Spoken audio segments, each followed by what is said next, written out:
बार केरल के इतिहास में भारतीय जनता पार्टी का मेयर बनने जा रहा है, और वो भी उस क्षेत्र से जिसका प्रतिनिधित्व लगातार 4 बार से कांग्रेस पार्टी के वरिष्ठ नेता और सांसद वरिष्ठ नेता शशि थरूर करते आ रहे हैं। शशि थरूर के संसदीय क्षेत्र में भारतीय जनता पार्टी का कमल खिला है, और प्रधानमंत्री नरेंद्र मोदी इतने उत्साहित हैं कि उन्होंने थैंक यू तिरुवनंतपुरम करके एक ट्वीट किया। नमस्कार, मैं हूं प्रदीप कुमार, आप देख रहे हैं पॉलिटिकल आइडिया के आज का इस अंक में आप सभी दर्शकों का बहुत बहुत स्वागत है। मित्रों, आज हम बात करेंगे केरल की। केरल में विधानसभा चुनाव से ठीक पहले विगत 11 और 13 नवंबर को स्थानीय निकाय के लिए चुनाव हुआ, और इस स्थानीय निकाय के चुनाव में रिकॉर्ड तोड़ वोटिंग हुई। इस बार 73.69% वोटर्स ने, मतलब लगभग 2 करोड़ से अधिक मतदाताओं ने स्थानीय निकायों के लिए अपना स्थानीय जनप्रतिनिधियों का चुनाव किया। और इसमें इस बार की स्थिति यह है कि पहली बार केरल के इतिहास में भारतीय जनता पार्टी का मेयर बनने जा रहा है, और वो भी उस क्षेत्र से जिसका प्रतिनिधित्व लगातार 4 बार से कांग्रेस पार्टी के वरिष्ठ नेता और सांसद वरिष्ठ नेता शशि थरूर करते आ रहे हैं। शशि थरूर के संसदीय क्षेत्र में भारतीय जनता पार्टी का कमल खिला है, और प्रधानमंत्री नरेंद्र मोदी इतने उत्साहित हैं कि उन्होंने थैंक यू तिरुवनंतपुरम करके एक ट्वीट किया, एक्स पर पोस्ट किया है, और इसके लिए तिरुवनंतपुरम की जनता को बधाई दिया है। प्रधानमंत्री नरेंद्र मोदी ने बीजेपी को अब तक प्राप्त रुझान के अनुसार वहां लगभग आप कह सकते हैं कि बहुमत मिल चुका है। 101 सदस्यीय तिरुवनंतपुरम नगर निगम में भारतीय जनता पार्टी के 50 वार्ड में भारतीय जनता पार्टी के काउंसिलर जीत चुके हैं, और 29 सीटों पर जीत मिली है सीपीएम का। आपकी जानकारी के लिए बताऊं कि तिरुवनंतपुरम वह क्षेत्र है जहां पर कि स्थानीय, जहां की म्युनिसिपैलिटी पर, नगर निगम पर, म्युनिसिपल कॉरपोरेशन पर लगातार 45 वर्षों से कम्युनिस्टों का कब्जा रहा है।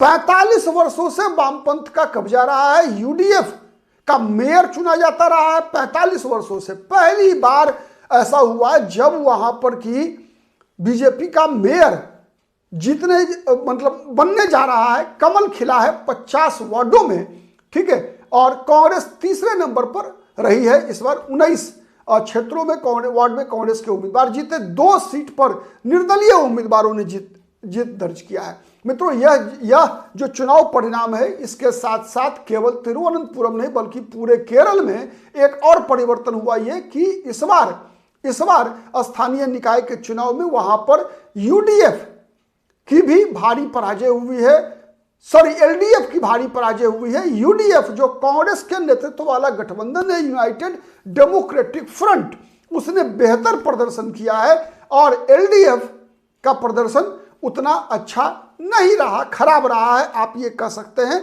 भारतीय जनता पार्टी ने केवल केरल में ही, मतलब तिरुवनंतपुरम में ही अपना मेयर बनाने में कामयाबी हासिल नहीं की, बल्कि कई ऐसे वार्डों में भी भारतीय जनता पार्टी के उम्मीदवार चुनाव जीतने में कामयाब रहे हैं जिसके बारे में उम्मीद नहीं की जा रही थी।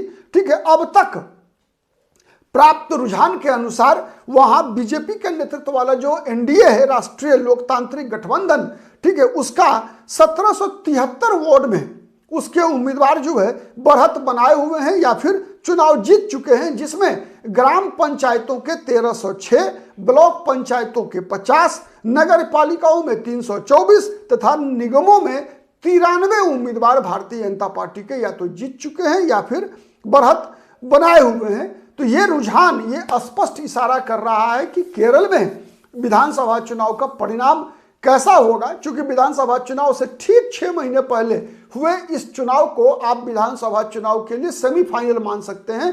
हाँ, एक बात और है कि तिरुवनंतपुरम में भारतीय जनता पार्टी की जीत एक केरल की राजनीति से तो जुड़ा हुआ है ही, साथ ही शशि थरूर की प्रतिष्ठा से भी जुड़ा हुआ है। शशि थरूर की राजनीतिक दिशा को भी दर्शा रहा है। चूंकि लगातार आप देख रहे हैं, लगातार आज 6 महीने से शशि थरूर एक अलग लाइन लेते हुए दिख रहे हैं। ठीक है, जो कि कांग्रेस का जो ऑफिशियल लाइन है उससे ठीक उल्टा लाइन लेते हुए देखे जा रहे हैं। शशि थरूर प्रायः हर मुद्दे पर जो जितने भी बड़े मुद्दे हैं देश के समक्ष, उसमें प्रधानमंत्री नरेंद्र मोदी का जो लाइन ऑफ एक्शन है उसको इंडोर्स करते हुए दिखते हैं। और ये सर्वथा राहुल गांधी और कांग्रेस पार्टी का जो ऑफिशियल स्टैंड है उसके सर्वथा विपरीत है। ठीक है, इसके बावजूद अब तक कांग्रेस पार्टी शशि थरूर के ऊपर कोई कार्रवाई नहीं किया है कांग्रेस पार्टी ने।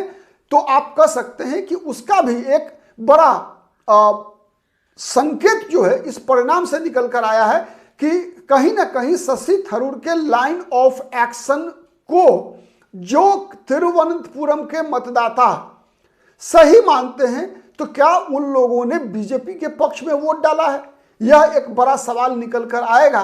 इस चुनाव के परिणाम तो आज आ गया, लेकिन अब इसके बाद इस लाइन पे भी बहस होगी कि क्या तिरुवनंतपुरम की जनता ने शशि थरूर के लाइन को ही सही मानकर भारतीय जनता पार्टी के पक्ष में भारतीय जनता पार्टी के मेयर को चुनाव का जो मेयर बनने जा रहे हैं भारतीय जनता पार्टी का तिरुवनंतपुरम में, तो उसमें उसकी कितनी भूमिका रही है, इस बात का भी आने वाले दिनों में विश्लेषण होगा। आज के लिए इतना ही, बहुत बहुत धन्यवाद। लेकिन एक बात तय है कि तिरुवनंतपुरम की जीत भारतीय जनता पार्टी के लिए एक बहुत ही भारी विजय है, बहुत ही बड़ी जीत है। यह एक ऐतिहासिक जीत है भारतीय जनता पार्टी के लिए। बने रहिए पॉलिटिकल आइडिया के साथ। हमारी नजर हर उस खबर पर होती है जिसका विश्लेषण आप जानना चाहते हैं। ऐसे ही हम आपके पास विश्लेषण लेकर आते रहेंगे। अगर अब तक हमारे चैनल को सब्सक्राइब नहीं किया है तो प्लीज सब्सक्राइब कर लीजिए। वीडियो पसंद आता है तो प्लीज लाइक कीजिए, शेयर कीजिए, और यदि हमारी बातों से सहमत है या असहमत में है तब भी प्लीज कमेंट कीजिए। आज के लिए इतना ही, बहुत बहुत धन्यवाद।